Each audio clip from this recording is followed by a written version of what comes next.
오늘은 인생을 살아가면서 어떻게 선택하는가 이 얘기를 다시 한번 드려보도록 하겠습니다. 우리가 보통 학교 다닐 때 요즘에는 좀 환경이 달라졌겠지만 일주일에 한 번 정도는 교장 선생님에게 훈시를 들었던 것 같습니다. 그러니까 옛날의 풍경은 교단에 선생님이 말씀하시고 나머지는 다 이렇게 운동장에 도열해서 서서 그 말씀을 들었습니다. 일주일에 한 번, 그 1년에 한 40번, 50번 되겠죠. 그리고 학교를 한 10년 다닌다 생각을 해보게 되면 여러분들이 들은 교장 선생님 훈시가 고등학교 때까지만 치면 보통 한 400번 내지 500번이 되는 겁니다.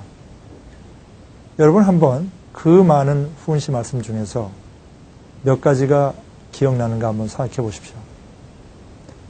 저도 사실 개인적으로 한 가지밖에 기억나지 않습니다. 교장 선생님께서 어느 날 추운 겨울 견단에 올라오셨는데 이 코트를 이상하게 입고 올라오셨습니다.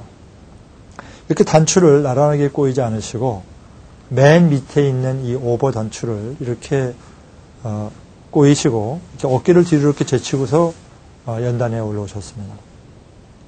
그러니까 당연히 우리 학생들로서는 그 풍경이 우스꽝스러웠기 때문에 계속 킥킥거리고 웃을 수밖에 없었습니다.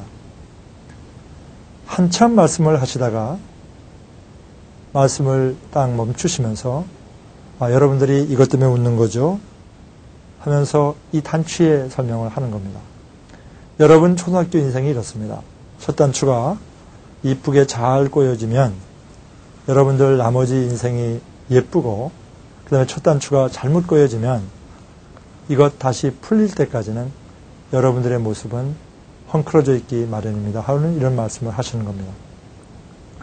물론 이 단추 이야기 우리로서는 상당히 중요한 교훈인 것 같습니다. 물론 선택에 대한 얘기입니다. 첫 단추가 잘 꼬여지면 나머지 선택도 아주 바르다는 거죠. 근데 내가 오늘 여러분들에게 나누고 싶은 얘기는 저의 개인적인 이야기입니다. 나는 아버지가 일찍 돌아가셨기 때문에 소위 말하는 밥상머리 교육을 제대로 받지 않았습니다. 아마 이 비디오를 보는 그 연령층이 아마 다양하실 텐데요.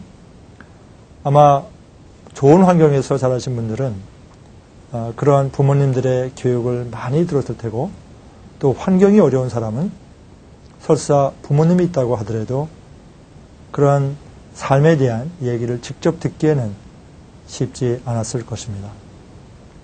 중요한 것은 나는 그 당시에 무식했다는 겁니다.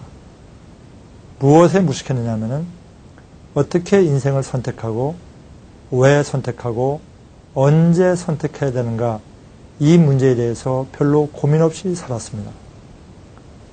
남이 가니까 중학교를 갔고 남이 가니까 고등학교를 가려고 했는데 저는 또 고등학교도 공고를 가려고 그 금호공고라고 하나요? 그 금호공고를 가려고 애를 썼던 그런 기억이 있는데 그 모든 나의 선택은 5년 후의 나의 모습, 10년 후의 나의 모습 이런 걸 그린 것이 아니라 그냥 눈앞에 주어진 아주 간단한 모습만 보고 판단했던 겁니다.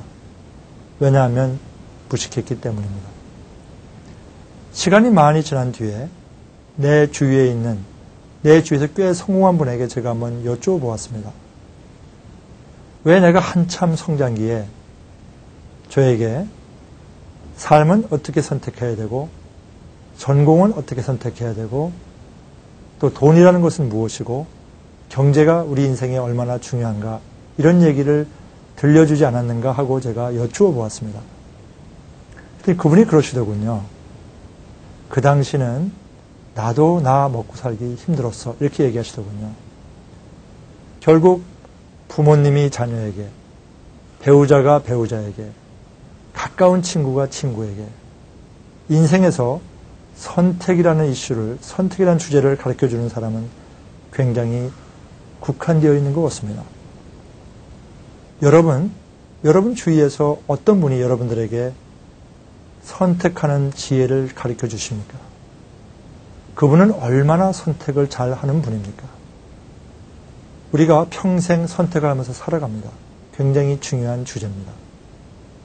내 주위에 나에게 선택하는 지혜를 가르쳐 줄 수 있는 사람이 있는가 없는가? 여러분 주위를 돌아보고 있으면 항상 감사하고 없으면 여러분 인생에 지혜로운 스승을 만나는 노력을 해야 될 것 같습니다.